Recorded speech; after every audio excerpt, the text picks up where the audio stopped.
बेळगावातील कित्तूर राणी Channamma mini प्राणी संग्रहालयात काळविटांच्या मृत्यू प्रकरणामुळे संसर्गजन्य आजार पसरू शकण्याची भीती व्यक्त करत वन विभागाने मंगळवारी प्राणी संग्रहालयाच्या आसपासच्या गावांना सतर्क राहण्याचे निर्देश दिले आहेत.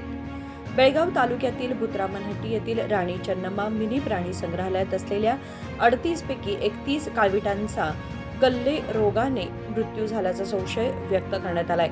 प्राणी संग्रहालयात जवळील गावांमध्येही हा रोग पसरण्याची शक्यता असल्याने पशुपालन विभागाच्या उपसंचालकांना वन विभागाने पत्र लिहिले आहे.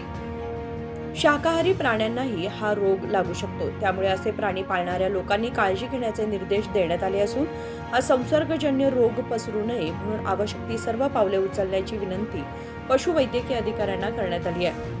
राणी चन्नम्मा प्राणी संग्रहालयातील काळविटांच्या मृत्यूचं कारण स्पष्ट करणारा तपास अहवाल मंगळवारी येणार आहे.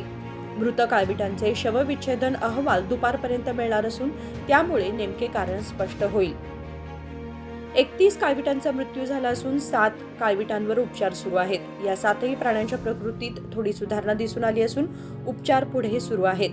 मंगळवारी पुन्हा एकदा बेंगळुरूहून तज्ज्ञ डॉक्टरांची टीम येणार आहे. यापूर्वीच प्राणी संग्रहालय परिसरात प्रतिबंधात्मक उपाययोजना म्हणून औषधांची फवारणी करण्यात आली आहे. राजेकर हिरेमठ, KMM मराठी, बेळगाव.